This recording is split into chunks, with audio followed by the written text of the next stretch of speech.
Magandang gabi po sa inyong lahat ngayong araw na ito, mapagpalang araw ng Panginoon. Siguro nakalimutang sabihin ni Brother Ruben na ako rin ay isa pong Bulakenyo din. Galing po ako sa Malolos, bagamat ngayon ay doon na ako nakatira sa Cubao.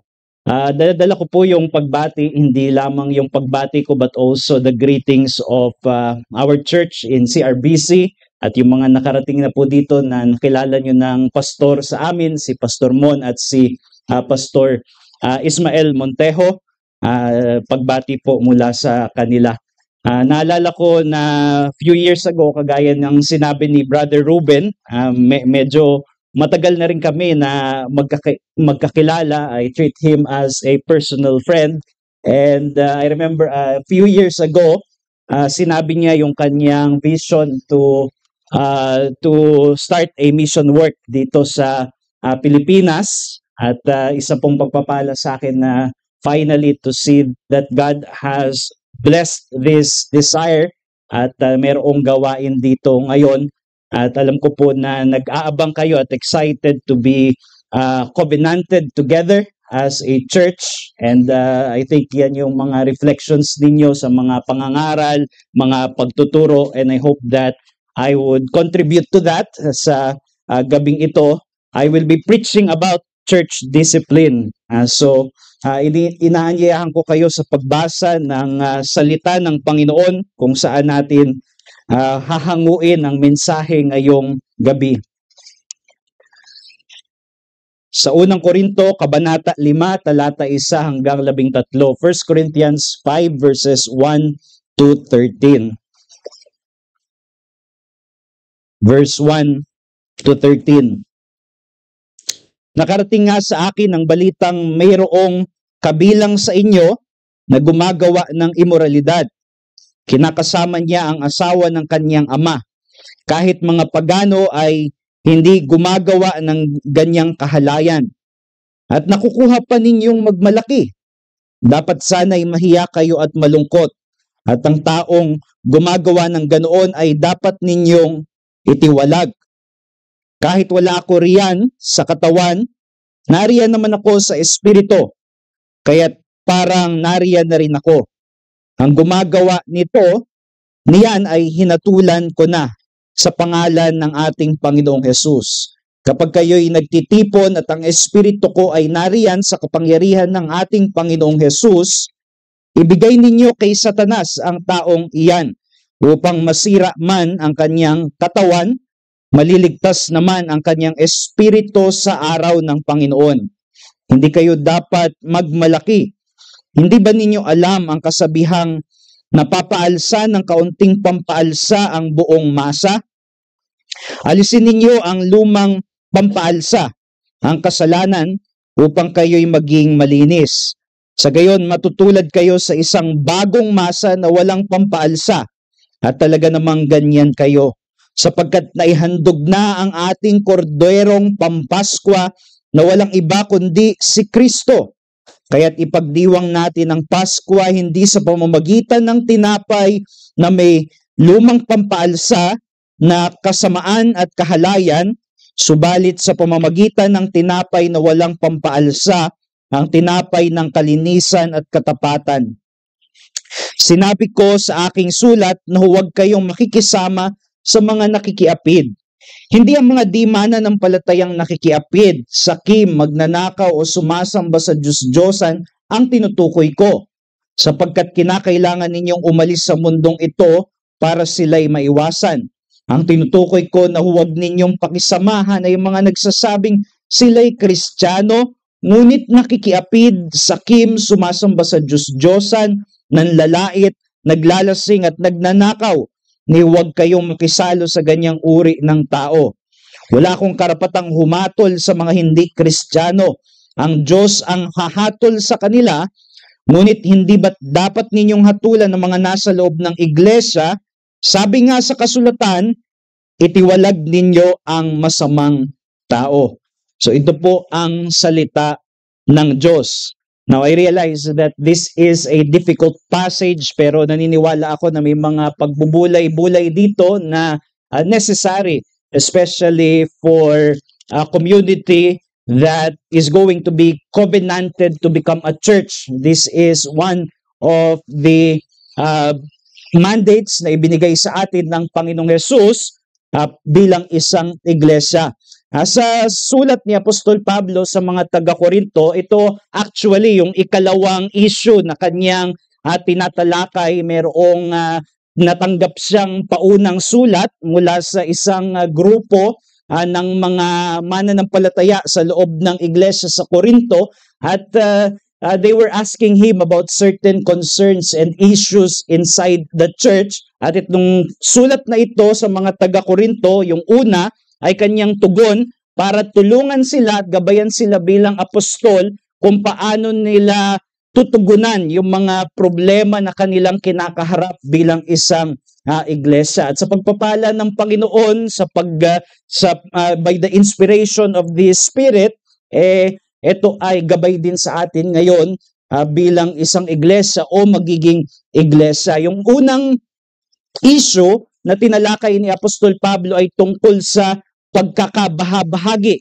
Nagkaroon sila ng division, and it is a carnal kind of division dahil ang kanilang pagkakawatak-watak bilang isang iglesia ay nakabatay sa mga karnal na pamantayan na sino ba ang mas magaling at mas karapat-dapat na sundan na leader. Doon kami at hindi kami sasama sa ibang pangkat. At naghiwa-hiwalay sila, at doon natin makikita na sa mga unang kabanata, tinutulungan sila ni Apostol Pablo para sila ay makawala sa ganoong uri ng kasalanan at problema sa loob ng iglesia. At yung pangalawang issue ay yung binasa natin. It is a case of sexual immorality that is being tolerated inside the church. Merong isang lalaki na nagpapatuloy sa kasalanan, pero sinasabi niyang siya'y Kristiyano at bahagi siya, miyembro siya ng iglesyang ito, at yung komunidad sa Korinto ng mga mananampalataya, sinasabi nila okay lang yan, they were tolerating him, at kaya kinakagalitan sila ni Pablo sa kabanatang ito. You see, yung mga tao sa Korinto, sila yung mga mananampalataya na. They are already redeemed. Sila ay iniligtas ng Panginoong Hesus. Nagsimula si Apostol Pablo na ipinapaalala sa kanila kung ano na yung meron sila kay Hesus, na sila ay nilinis na, they are sanctified, sila ay mga niligtas na sa pamamagitan ng pagtutubos ni Jesucristo, ng kanyang dugo na dumanak sa krus ng Kalbaryo. But they're still living in this world, at dala-dala nila yung baggage, mga sinful baggage ng kanilang kultura na makasalanan, at somehow pumasok yan sa kanilang iglesia. And in the matter of sexual immorality, yung syudad o yung lungsod ng Korinto, it was actually proverbial for their sinful for their sexual immorality. Ibig sabihin, halos kawikaan sila. Yung meron silang salita na ginagamit patungkol sa isang tao na gumagawa ng kahalayan, and their common word for that is to Corinthianize.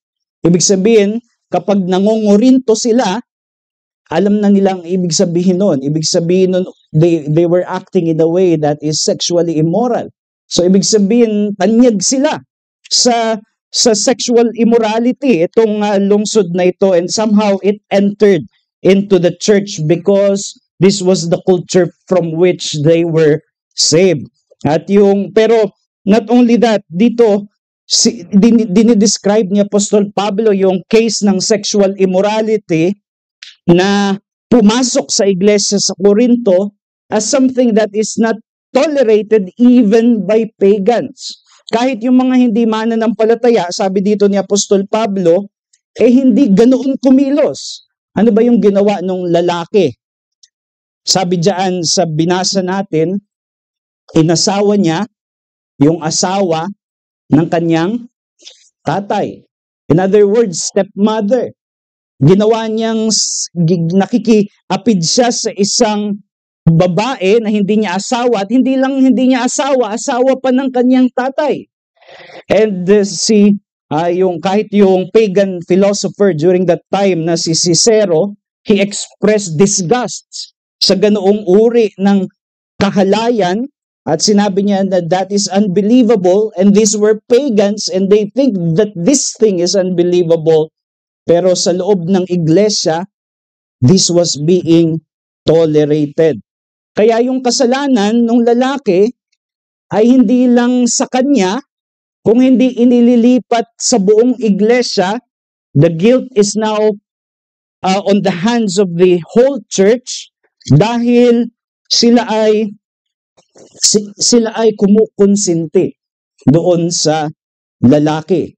Ibig sabihin, hindi nila inilapat yung tamang pagdidisiplina, kaya dito kinagagalitan sila ni Apostol Pablo.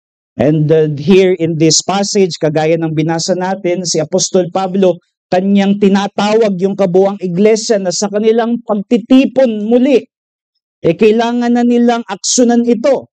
Hindi nila pwede itong pabayaan. Kailangan nilang ilapat ang tamang disiplina. Pero kaya dito binanggit ni Apostol Pablo, dapat siyang itiwalag, dapat siyang ibigay kay Satanas. Ipapaliwanag ko yung kahulugan niyan mamaya. Dapat linisin sila. He should be purged from them. Ibig sabihin, walang hindi malinaw sa sinasabi ni Apostol Pablo dito. Ito yung tinatawag natin na excommunication na tinuturo ng Biblia, bagamat hindi ito yung unang ginagawa. Dahil ito yung huling kapamaraanan kapag yung isang nagsasabing mananampalataya ay hindi talaga magsisisi at umiibig siya sa kasalanan. Yun ang sinasabi ni Apostol Pablo na dapat gawin dito. Pero hindi natin ito dapat ihiwalay sa identity natin bilang isang iglesia. Dahil yun yung sinasabi ni Apostol Pablo dito, just as the concern for the church's unity is connected to our identity as those who are united to Christ, ayaw ni Apostol Pablo na ihiwalay natin yung church discipline kay Jesucristo. Because this is an institution of Christ after all. Yung naunang issue nila, nagkakawatak-watak sila, and Paul is pointing them to Jesus Christ. Sabi niya, marami bang katawan si Jesucristo? Si Pablo bang namatay para sa inyo? Ibig sabihin, Paul was connecting it to Christ. At dito ganyan din ang kanyang ginawa. Mababasa ninyo sa verse 7. Sabi niya, bakit kailangan na gawin ang disiplinang ito? Sabi niya sa verse 7, alisin ninyo ang lumang pampaalsa, ang kasalanan, upang kayo'y maging malinis. Sa gayon matutulag kayo sa isang bagong masa na walang pampaalsa, at talaga namang ganyan kayo. Sapagkat naihandog na ang ating korderong pampaskwa na walang iba kundi si Kristo. Kaya't ipinagdidiwang natin ang Paskwa hindi sa pamamagitan ng tinapay na may lumang pampaalsa na kasamaan at kahalayan, subalit sa pamamagitan ng tinapay na walang pampaalsa, ang tinapay ng kalinisan at katapatan. Ang ginagamit dito na reference ni Apostol Pablo ay yung pista sa lumang tipan na tinatawag na Passover. During the Passover, the Paschal lamb is offered by the high priest. Inaalay ng kanilang punong saserdote, and this will be followed by the nation, purging their houses from all old leaven, para ang kakainin lang nila ay yung mga tinapay na walang pampaalsa. At sinasabi ni Apostol Pablo dito, yan na ang identity nyo. Kung ano yung inaaninuhan doon sa ginagawa ng Israel, kayo ang tunay na katuparan yan. Dahil si Jesus ay inalay na para sa kapatawaran ng kasalanan natin, therefore this is now to be followed by the purging of the old leaven. Kailangan nang tanggalin yung mga lumang pampaalsa ng kasalanan. Hindi para tayo ay mapatawad, kung hindi dahil pinapamuhay na natin yung katotohanan ng ating pagkakalinis because the Lamb has already been offered, and that is the Lord Jesus Christ. At dito yan ang tinuturo ni Apostol Pablo. Pero ang gusto kong tutukan na katotohanan dito para sa ating pagbubulay-bulay ay yung motibo.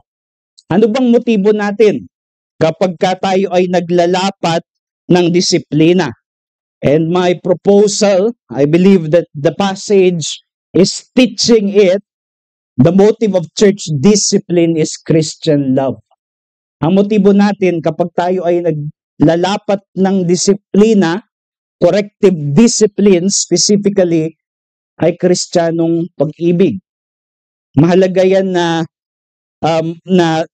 ating tanggapin at yakapin kasi nasa panahon tayo that confuses love with toleration. Ibig sabihin, pag mahal mo, kukonsintihin mo. Ganyan ang ating panahon.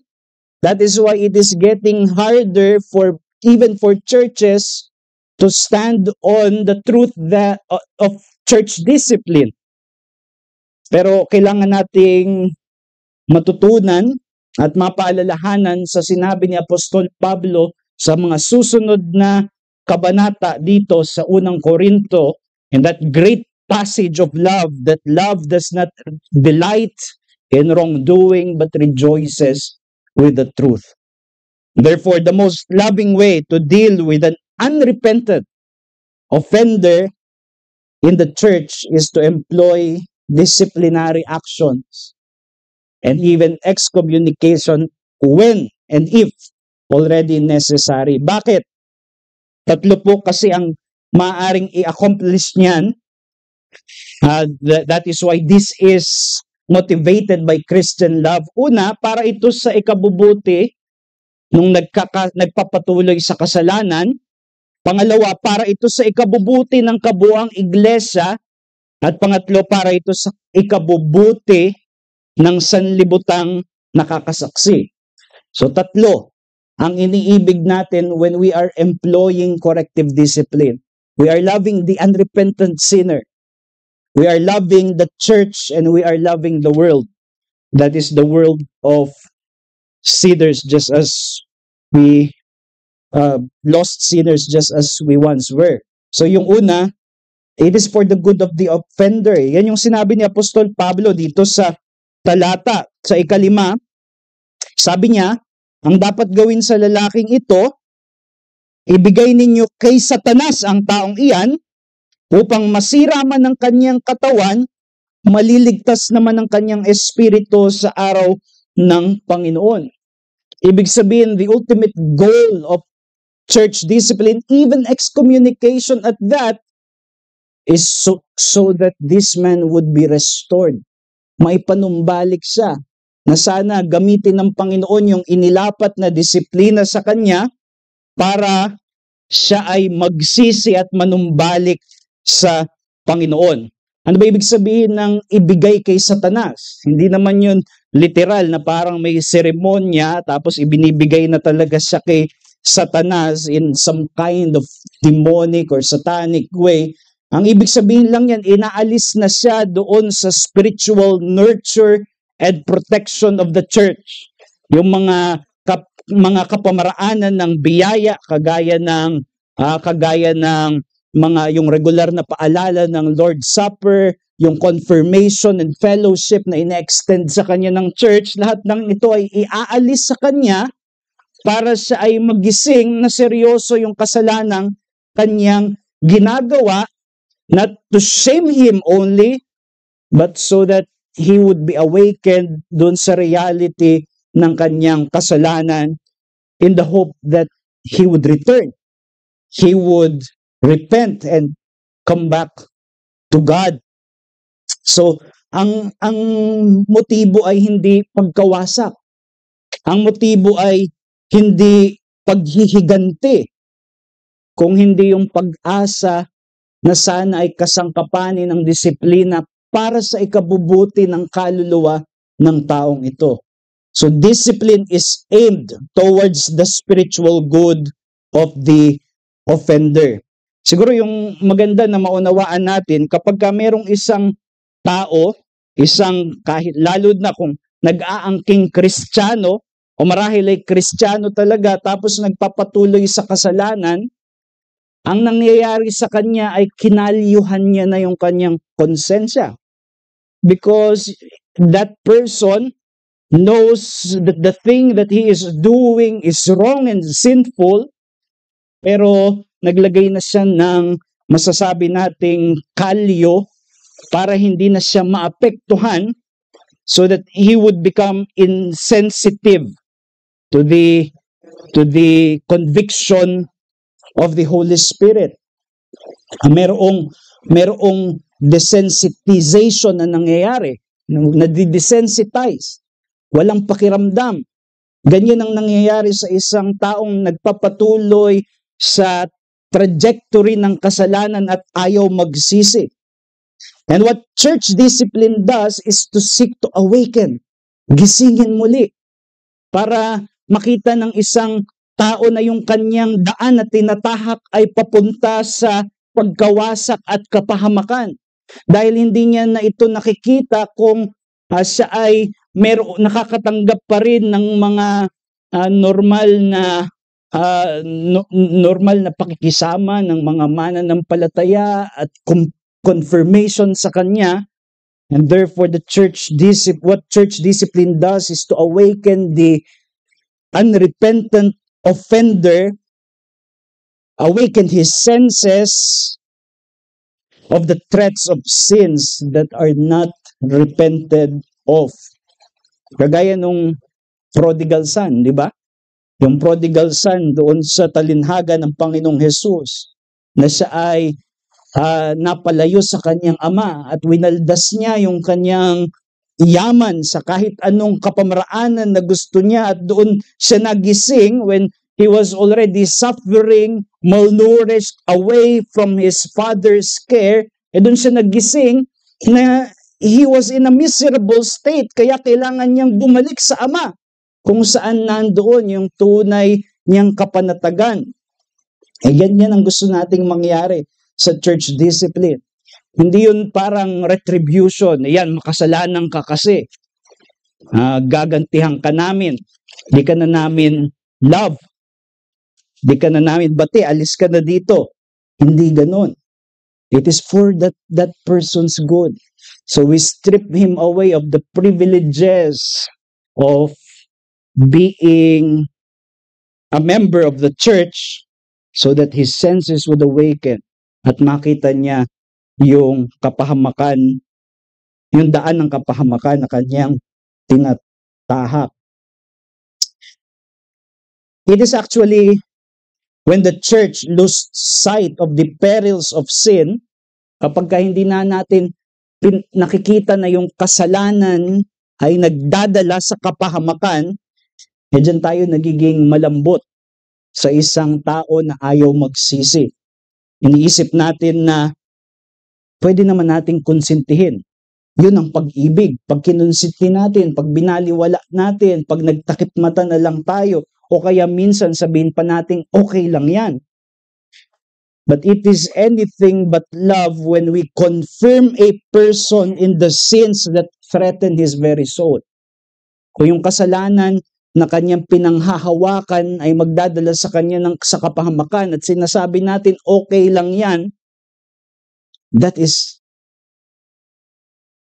not love at all. That is anything but love. Kapag hindi natin inilalapat ang tamang disiplina sa isang miyembro ng iglesia na ayaw magsisi at nagpapatuloy ng matigas sa kasalanan, sinasabi natin sa taong ito who is near to the very mouths of hell, sinasabi natin, all is well with you. Pwede ka magpatuloy dyan. And that person's blood will be accounted against us. Just as Paul is placing the guilt, nilalagay ni Apostol Pablo ang bintang hindi lamang sa lalaking ito kung hindi sa kabuuan ng buong iglesia. Yung mga Marami sa atin noong tayo ay bata, pinapainom ng mapait na gamot ng ating nanay o tatay kapag may sakit tayo, and we don't like the taste of that, but it is necessary for our healing. And sino sa atin yung nagalit sa ating tatay at nagtanim tayo, sa nanay natin o tatay natin, nagtanim tayo ng sama ng loob dahil pinainom tayo ng gamot na mapait? Wala. Because we know that the hands that administer the bitter pill galing sa puso na umiibig sa atin. And that is the motive of church discipline. Kaya mahalaga sa atin bilang mga mananampalataya na palagi nating ipanariwa sa isip natin na seryoso ang kasalanan. Sin is serious. We need to see sin as what it is. Kagaya ng sinabi ng isang Puritan, it is the plague of plagues. Ito yung saklap sa pinakamasaklap. And if it is the plague of plagues, we should not hesitate to take radical measure when necessary to snatch others from it. And I think that is Christian love. At yun din yung panawagan kung hindi ka mananampalataya sa gabing ito.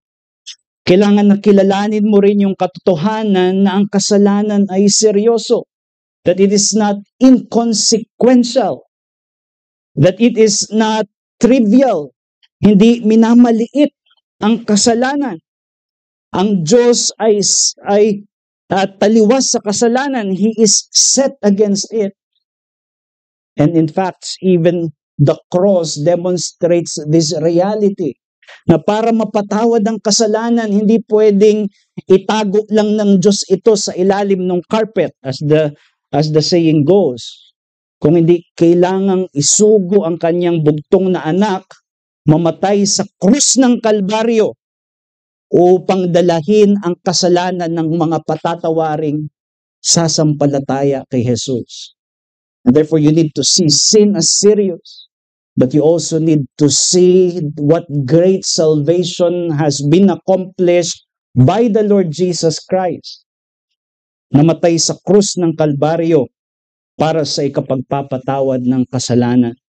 At kung hindi ka mananampalataya, maaari kang maibsan ngayong gabing ito mula sa pinakamalalang problema na meron ka sa buhay mo, at yun ay yung problema ng kasalanan.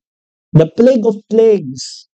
Maaari ang mawala kung ikaw ay lalapit kay Jesus, magsisisi sa iyong kasalanan at sasampalataya na mayroong kaligtasan at kapatawaran na matatagpuan hindi sa iyong mga gawa, kung hindi sa kamatayan ni Jesus sa krus ng Kalbaryo.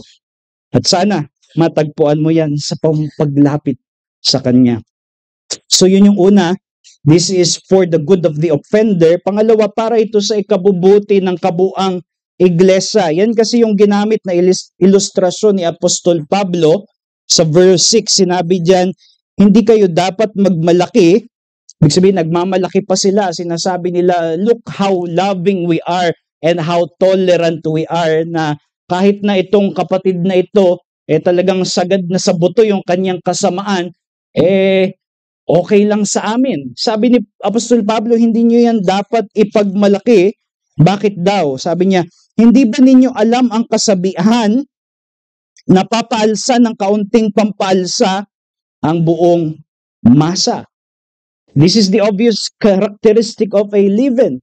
Yung pampaalsa, na kapag inilagay mo siya sa doon sa masa, kaya niya, when you bake it, kaya niya napalakihin. Di ba? Hindi po ako nagbe-bake, pero siguro yung mga nagbe-bake sa inyo, alam ninyo how it works. Kahit kaunti, kaya magpaalsa ng buong masa. At yung kasabihan na yan, it is an illustration of the Apostle Paul para sabihin na yung isang kasalanan lang, kapag kinukonsinti sa loob ng komunidad ng iglesia, it will affect the purity of the whole church. That is why discipline is not only loving doon sa nagpapatuloy sa kasalanan, it is loving for the whole church. It is loving for the whole community. Isang dapat na maunawaan natin, ito po tungkol sa kasalanan, na it is highly contagious. Hindi tayo pwedeng maglagay ng mask at hindi na tayo tatablan ng kasalanan. Kapag ito ay kinukonsinti sa isang komunidad, it will spread like an epidemic. At yan yung makikita natin na sinasabi dito ni Apostol Pablo. An impression that the church is tolerating a particular sin would encourage others to do the same. Makikita yan minsan, halimbawa sa isang iglesia, yung miyembro na nag-aangking mananampalataya, pero tumaliwas siya kahit na maliwanag na sinasabi sa Biblia na hindi dapat makipamatok ang isang mananampalataya sa hindi mananampalataya. Ibig sabihin, kung ikaw ay Kristiyano, dapat yung hindi mo girlfriend o boyfriend yung hindi Kristiyano, dahil hindi kayo parehas na umiibig sa Panginoon at may karanasan ng biyaya ng Panginoon. Pero if it is tolerated, just one case is tolerated inside the church, susunod na yung ibang kabataan. Ganun pwede pala yan. Sunod-sunod na. That is why Paul is careful to say that this should be dealt with in the church. At yan yung gustong ipakita dito ni Apostol Pablo. Isang false mandate na maraming mga churches, ganun yung kanilang niyakap. Yung sinasabi nila na dapat ang church, it should have a non-threatening atmosphere. As if any idea of fear is to be rid of. But there is some kind of godly fear that God desires to perpetuate in the church. Merong uri ng banal na pagkatakot na dapat hindi mawawala sa loob ng isang iglesia. At yan yung makikita natin for example sa Acts chapter 5. Nagsinungaling si Ananias at Sapphira. Alam siguro ninyo yung istorya. And God excommunicated them, so to speak, directly from the community by death. Hindi na yun nangyayari ngayon sa karaniwan, pero nangyari yun sa Acts 5 and in verse 11, sabi doon sa Acts 5 verse 11, and fear came upon the whole church. So merong godly fear na dapat na magpatuloy, na alam natin na ang kasalanan ay seryoso. And the church communicates that by exercising discipline. Not paranoid discipline, but discipline that is according to God's word. Itong godly fear na ito, it is to be cultivated in order to keep the church from blatant sins, and one appointed way to do that is by the administration of faithful church discipline. And it is in this sense na yung church discipline ay means of grace, hindi lang dun sa offender, kung saan mo inilalatag yung church discipline kapag ka hindi siya nagsisisi, it becomes a means of grace for the whole church. Because it reminds us that sin is serious and we should seriously deal with our sins kung tayo yung mga mananampalataya. Merong sinabi si Franklin Roosevelt nung siya ay naging presidente sa Amerika noong during the time of the Great Depression. Sabi niya, the only thing we have to fear is fear itself. Well, I don't agree. I think that the church must fear when all fear is lost. Merong pagkatakot, banal na pagkatakot na ating pinangangalagaan na hindi mawala sa loob ng isang Kristiyanong komunidad. And we keep that by way of church discipline. Kaya dapat we cultivate a concern, hindi lang sa sarili nating kabanalan, dahil kung tayo ay mananampalataya, hindi tayo tinawag na solo lang. Hindi tayo tinawag na maging isolated. Walang isolated Christian sa Bible. Yung mga Kristiyano sa bagong tipan ay mga kabilang sa iglesia at sila ay tumutupad ng mga gampanin ng isang mananampalataya sa loob ng isang komunidad. And therefore, we must cultivate a corporate concern for holiness. Di lang tayo concerned sa sarili nating holiness, but also how to encourage others na magpakabanal din. And therefore, it is that same motive that underlies church discipline. Isang magandang modelo niyan ay si John Calvin when he made a stand.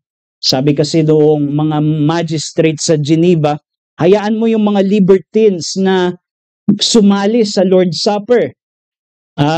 Yung mga libertines noong panahon na iyon, sila yung mga nagsasabing Kristiyano sila pero hindi sila nagsisi sa kanilang mga kasalanan, at sa katunayan nga, meron silang mga practices that were sexually deviant. Sabi, binabasa nila yung Biblia tapos tinitwist nila ayon sa sarili nilang kahalayan. Merong isang ideya na hinango nila sa Biblia. Sabi daw sa Book of Acts, the believers share all things together, and they were sharing their wives with each other.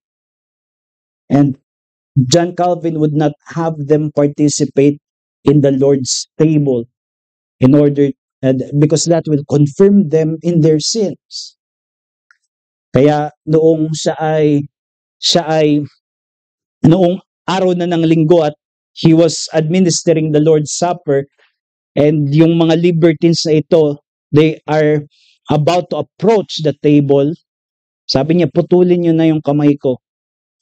O gusto niyo sa inyo na yung mga braso ko, but you can never have me defile the table of my God. And they were no match sa zeal ni Calvin for the holiness of the church. So that sabi noong isang nakasaksi, after that, there was a great sense of awe for the holiness of God's presence. And that is what we want inside the church.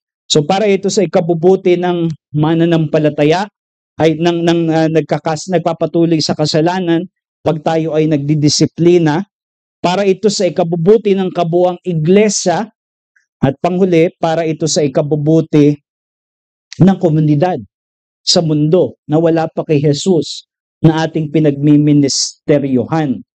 And if you are when you become a church here at Santa Maria, you will take up the mandate of reaching the lost as you are now doing. Yung mga wala pa kay Jesus, gusto nating makarinig sila ng ebanghelyo patungkol kay Jesus na nagliligtas mula sa kasalanan at sa mga kapaitan ng kasalanan dahil siya'y namatay sa krus at muling nabuhay para sa mga makasalanan. And therefore, mahalaga that we keep the church by the grace of God and by the means that He has provided. We must strive to keep the holiness of the church. Perhaps this is not immediately obvious in the text, pero sinabi dyan sa verse 13,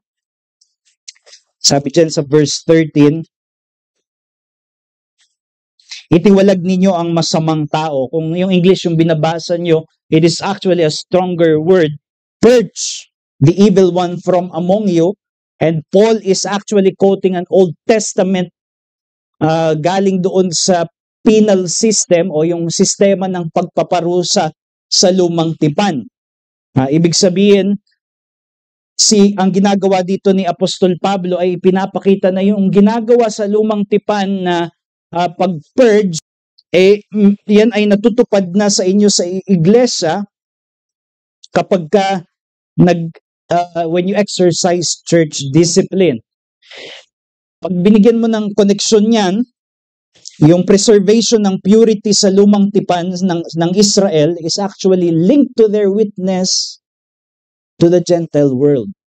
Ibig sabihin, ang nais ng Panginoon sa kanila ay panatilihin yung kanilang kabanalan bilang isang bayang katipan ng Diyos para makita ng sanlibutan ng mga hentil yung kanilang liwanag at yung kanilang kabanalan at magkaroon sila ng pagkaakit na maging kabilang at kabahagi din ng bayan ng Diyos.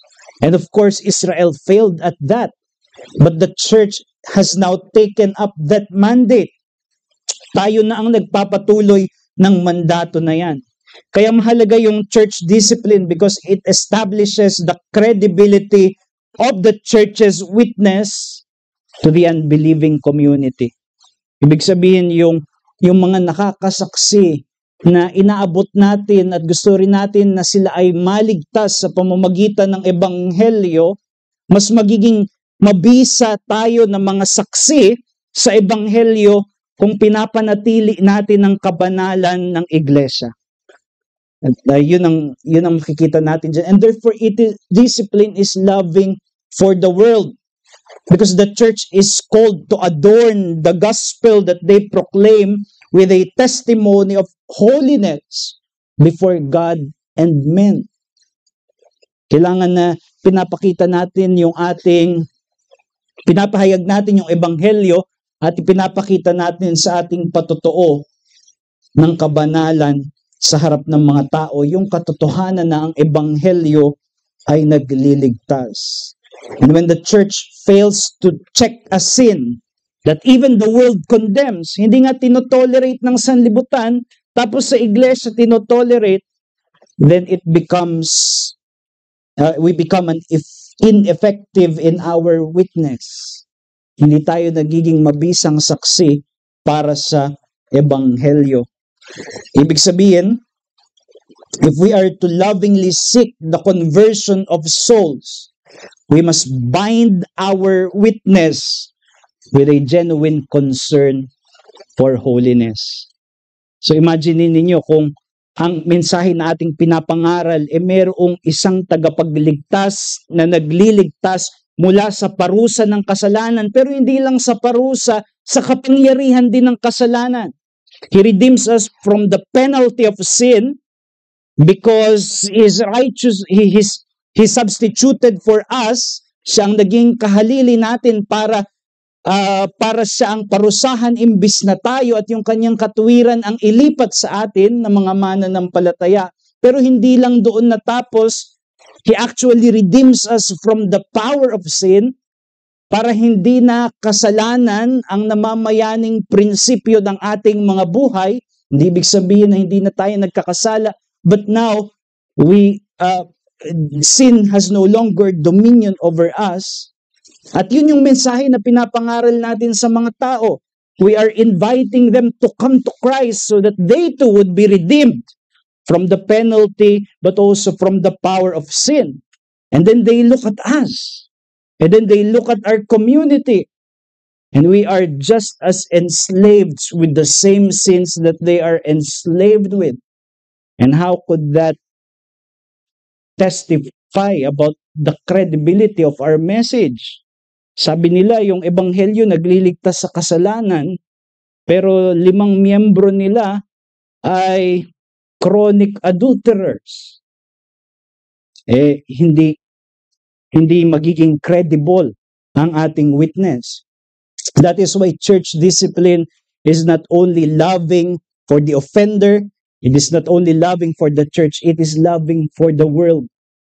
So that they would be convinced of our message, and by the grace of God, sila rin ay maaakit na manampalataya sa ebanghelyo na nagligtas sa atin. Kaya mahalaga na we identify with the church's mandate of seeking the lost so that they may come to Christ. And kapag meron tayong ganyang puso, makikita natin how church discipline harmonizes with that mandate to reach out the lost. Alam niyo yung pag meron kayong flashlight, di ba? Merong liwanag. Pero pag kahit may maliit na bagay lang tapos tinabi mo sa liwanag, it casts a massive shadow. Ganun ang kasalanan at kinukonsinti. Kahit kasalanan, pag kinukonsinti, kahit maliit, but it has become tolerated, yan ay nagiging kadiliman na bumubulag sa mga tao para makita yung liwanag at luwalhati ng ebanghelyo. At sana dahil diyan ay yakapin natin yung katotohanan na ang pagdidisiplina ay motibado ng pag-ibig kung tamang ginagawa. Ang sinisigaw ng mundo natin ngayon ay love wins, di ba? Sinasabi, love wins, lalo na tuwing buwan ng Hunyo. It is a favorite slogan to promote agendas that were once considered sinful but people want to tolerate and to become normal in our society. At yan yung ginagalawan nating mundo ngayon. That is why we need to be reminded as a church or as one that's going to be a church that wherever sin is celebrated, there love does not win. Love has lost. Because as Paul said, love does not delight in wrongdoing, but rejoices with the truth. Yan ang tunay na Kristiyanong pag-ibig. Okay, tayo po ay magsara sa panalangin. Aming dakilang Diyos, salamat po sa iyong mga salita na nagbibigay gabay sa amin kung paano kami mamumuhay bilang mga mananampalataya, not only individually, but corporately, as you have designed us to live out our Christian lives. Kaya hinihiling namin na turuan mo kami na yakapin ang mandato rin na ito. Perhaps of all the other mandates of the church, this is among the unpleasant para sa amin, and we don't like doing corrective discipline, but may you help us to trust that you have given this mandate for the good of the church, for the good of our community, and even for the betterment of our witness for Christ. And so may you grow us in love, and may you grow us in that kind of love that does not delight in wrongdoing but rejoices with the truth. And we also remember that we may have people here na marahil wala pa sila kay Jesucristo, and they are not yet convicted about their sins, and we just ask that the Holy Spirit would move and bring conviction, that they would not treat their sins lightly, but see them as what they are. And that is the plague of plagues, the misery of miseries. And yet may they also know that there is a Savior from sins, and that you have given Him, that you have sent Him to this world in order that He may seek the lost, that He may call them unto salvation. And we commit them to you, at panalangin namin na sila nawa ay makatagpo ng tunay na kaligtasan kay Jesucristo. Pinagkakatiwala namin sa iyo ang paglalapat ng mga bagay na ito, at ito po'y aming panalangin sa pangalan ng Panginoong Jesus. Amen.